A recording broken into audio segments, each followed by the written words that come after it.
অস্ট্রেলিয়ার দক্ষিণতম প্রান্তের দ্বীপরাজ্য তাসমানিয়ার স্কুল ক্রিকেটে বছর নয়ের এক খুদে ব্যাটসম্যান স্কুল ক্রিকেটে তার প্রথম মৌসুমে পুরোটা অপরাজিত থেকে গেলেন।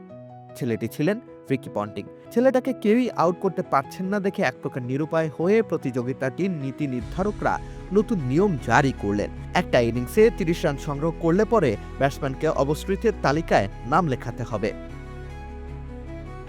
ব্যাটিং পাগল ছেলেটাও এক নতুন ফোন দিয়ে আটলো। ছেলেটা তার দলের হয়ে নিয়মিত ওপেন করতে নামা শুরু করলো।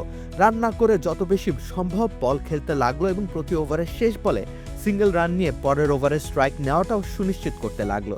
তখন থেকেই ছেলেটা ক্রিকেট নিয়েছিল এতটাই সিরিয়াস।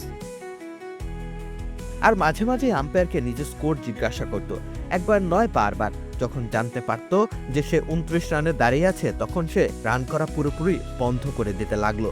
ইনিংসের শেষ বলে ৪ বা ৬ মারার অপেক্ষায় থাকত। ছেলেটার এই ব্যাটিং পাগলামি সিলমোহর পেল মাত্র ১২ বছর বয়সে বিখ্যাত অস্ট্রেলীয় ক্রীড়া সরঞ্জাম প্রস্তুতকারক সংস্থা কুকাবুরা স্পন্সর হিসেবে ছেলেটির পাশে দাঁড়ানোর মধ্য দিয়ে। এখানেই শেষ নয়, বয়স যত বেড়েছে ক্রিকেটও রিকি পন্টিংকে দিয়েছে হাত ভরেই। সেদিনে সেই ক্ষুদে ছেলেটা তাকে ঘিরে তৈরি হওয়া পাহাড়সম প্রত্যাশা পূরণ করে মাত্র ২০ বছর বয়সে ব্যাগি গ্রিন অর্জন করে। তারপর একসময় প্রতিবার ভারে নুজ্জ হয়ে হারিয়ে যেতে বসা ছেলেটা রূপকথার উত্থান ঘটিয়ে শুধুমাত্র বিশ্ব ক্রিকেটের ইতিহাসে সর্বকালের অন্যতম সেরা ব্যাটসম্যানের শিরোপা অর্জন করেই ক্ষান্ত হলো না, এমনকি সর্বকালের অন্যতম সে অধিনায়কদের তালিকাতেও নিজের নাম নথিভুক্ত করল।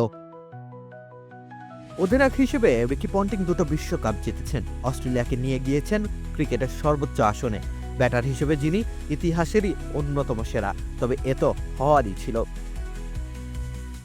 রিকি পন্টিং এর মাত্র ৪ বছর বয়সে তার ঠাকুমা তাকে একটি টি শার্ট উপহার দিয়েছিলেন, আর তাতে জলজল করছিল একটি line, inside this shirt is an Australian test cricketer. মানে এই টি শার্টের মাঝে একজন অস্ট্রেলিয়ান টেস্ট ক্রিকেটার আছেন।